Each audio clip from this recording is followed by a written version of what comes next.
Creatures of the night. Let's talk about the G1 Climax 35, night 13. We literally got until next weekend until the tournament is over. And if anyone has been rocking with me, I really appreciate it from the bottom, very bottom of my dark heart. Now, we are at the point where half of the guys in Block A has either 8 points or 6 points. And we were definitely going to be seeing eliminations. The kind of crazy scenario would have been that everybody with 6 points would have somehow, some way won their matches and tied with everyone within Block A to have 8 points. And I was like, they're not going to do that. They're not going to do all that. But it would have been interesting to see like what would have come out of a situation like that. I don't think that's ever happened before. I would have to look through every single tournament, but that would have been an insane scenario because other people also have 8, and then there's some people who have 10 points within Block B. Now, we start off with the tag matches as usual. El Phantasmo teaming up with Jado to go against Yoshihashi and Shoma Kato. This was okay. All the, the tag matches, you can skip them if you want. Because like I said, the block matches is really what everybody tuning into. And it's just to get you a little hyped up, if you can be, for what's to come for the next night. El Phantasmo's team end up taking the win. After the match, though, he sees a little girl who has a TMDK towel. And he takes off the towel, throws it somewhere, and gives her his TV title to hold. Now you would think that, oh, I get the chance to hold the wrestler's title, I'll be so happy, whatever. Homegirl looked really upset about that because she was like, I love TMDK. I don't know why you throwing my towel. Now, what was funny was after this, we have Zack Sabre Jr. and Hartley Jackson to go against Drilla Maloney and Taji Ishimori. Zach and Harley, obviously from TMDK, they already immediately took the TV title off of her so that she can have her towel back because obviously her boys are here. So you can see her smiling or whatever. And I thought that was kind of cute. Whatever. TMDK ends up taking the win, which I'm cool with. Zach and Drilla, they had their little stare down and everything after, and they got into it. Drilla, I don't necessarily see it for him to beat Zach for the night 14. Like something about it, especially after him losing to Shota. No shade, Shota. I like you and everything. But the way that had happened in like 5 minutes and everything, I just don't see him being able to last with Zack Sabre Jr. For an opportunity to advance in the tournament. So we'll see what ends up happening with that. Now after this, we have Shingo Takagi teaming up with Daiki Nagai. I really like Daiki. Like when I tell you the young lions have been putting in the work, I really do enjoy them. So I'm just having like high hopes for them in their careers at this point. They've definitely impressed me. They're going against Ren Narita and Yoshinobu Kanemaru. Immediately, as Shingo is just literally standing there and didn't get a chance to even look at the camera, they end up attacking. And I was just like, I know where it's going from here. And House of Torture, as usual, they're taking the win, well, for the most part, took the win. And it's not looking good for Shingo. Shingo, in my opinion, I think it's safe to say he's out. He has 6 points right now. And we'll talk a little bit more about the points later, but I feel like we might as well just say he's out. I don't think even if he were to win his match against Ren, which would be a miracle if he did, because Ren is going to be mob deep with House of Torture anyway, I still don't think that's going to be a possibility for him to advance. But we'll see what ends up happening with that. Our last tag team match, we have our boys from the Don Callis family, Konosuke Takeshita, teaming up with Rocky Romero, going against Tomoki Honma and Shota Umino. Don Callis, at some point, you're going to just come out and support our boy, right? Because he's absolutely killing it. Don Callis family ends up taking the win. After the match, Takeshita and Shota got into it. And I was just like, let me sit back and watch Takeshita whoop his ass. Takeshita ends up dragging him out to the crowd. And was it not a brainbuster? I'm not 100% sure. Something similar to brainbuster onto the pavement. And Shota didn't even move nothing. And pretty much all the young lions was out there attending to him after that. And Takeshita was letting everyone know that I'm him. I'm going to be the one who's going to win this whole thing. And I believe it. Like I said, we are absolutely hoping for Takeshita to win.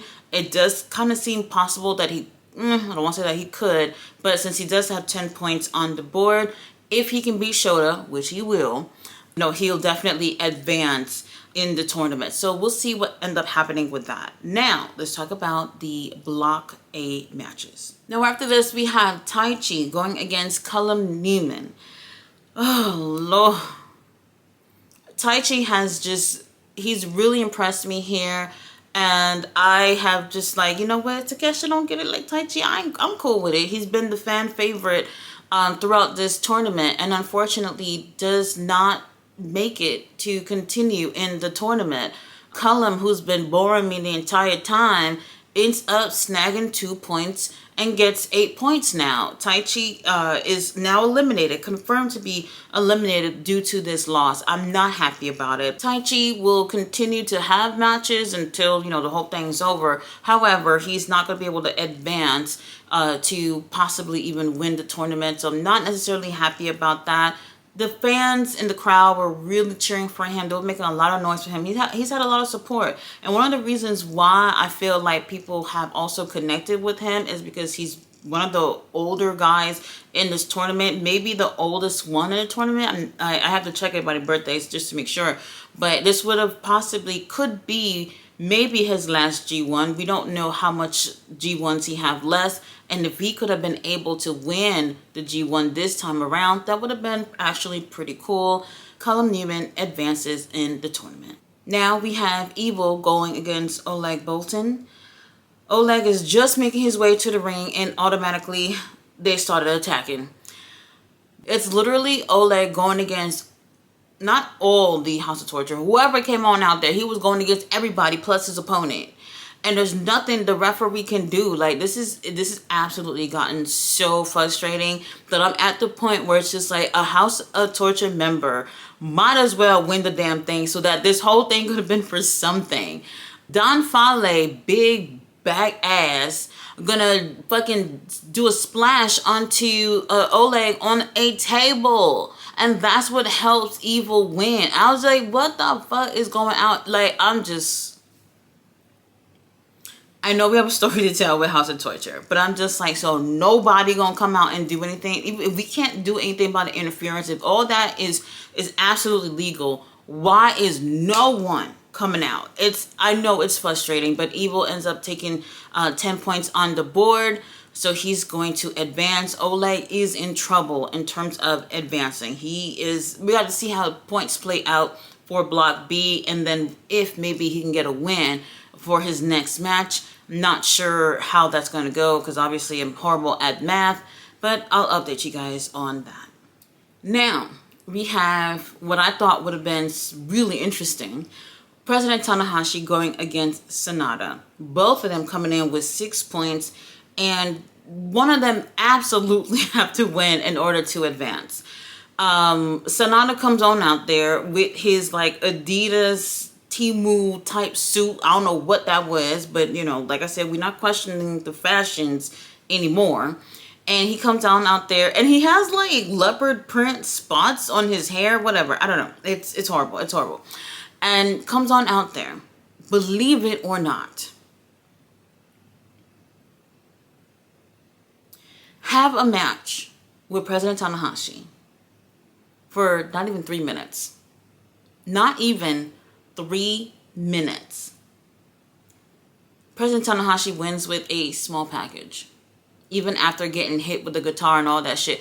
And I'm just like, so what I thought would have been interesting was seeing like if House of Torture would have actually got involved and see like how that would play out with President Tanahashi obviously being the president and all that shit. None of that happened. And I would have actually taken that if they did that. Like, that would have been an interesting scenario. None of that happened. A fucking 2.5 minute match? Like, what? You know what?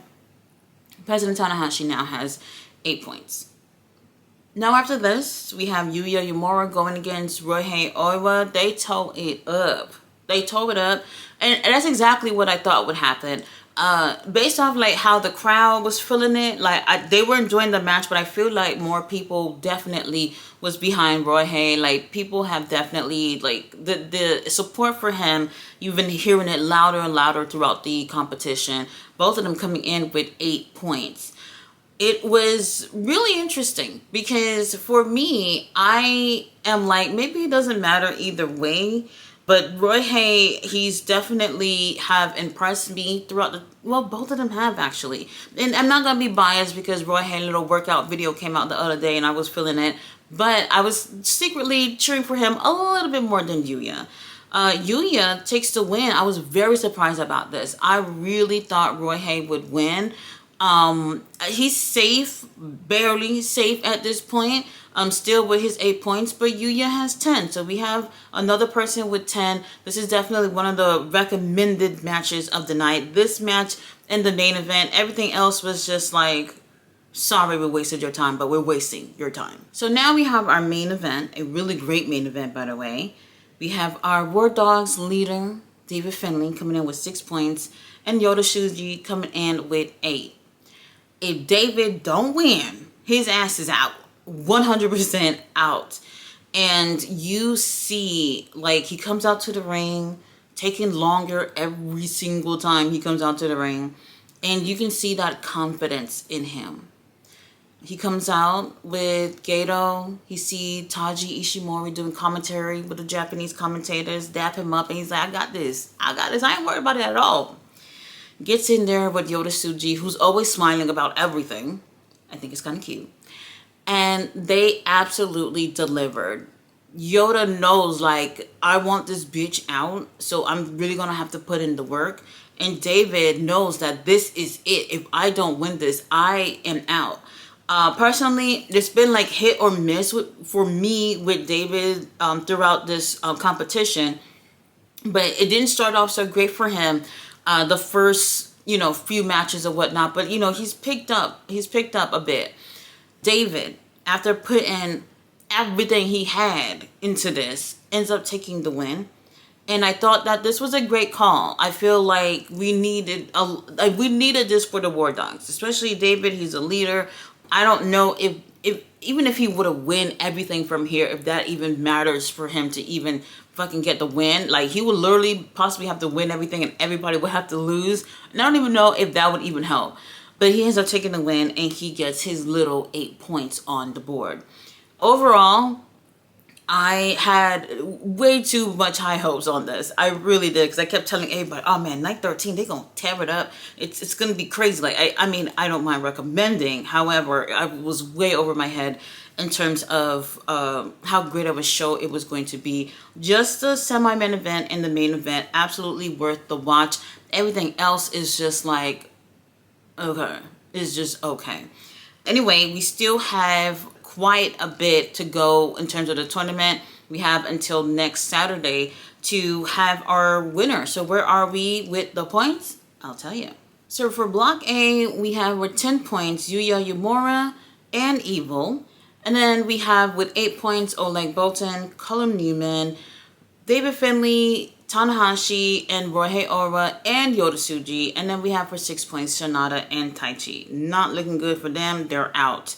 For Block B, 10 points, Takeshita, Zack Sabre Jr., Ren Narita.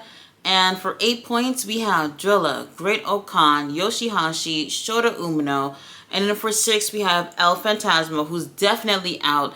And then we have Shingo Takagi with 6 points, who honestly, I will say, like, don't even count on it. Regardless of what happens at next match, he's absolutely going to be out anyway. Overall, the tournament has been great, some hit or miss. Maybe at the end or before the end, I'll just let y'all know like what's definitely like my recommended matches. Because I've actually seen some people say I'm going to wait until the end of the tournament to catch up. And I'm like, don't. Like, it's just too much. It's barely doable even when they do it. Because it's obviously like a show that comes on in the middle of the night for a lot of people. So I wouldn't recommend that. But there are definitely some really great matches throughout the tournament. However, I was pretty much let down for the most part over this particular night. It just didn't happen the way I hoped it would. You guys, thanks so much for watching my review. I'll be back with night 14.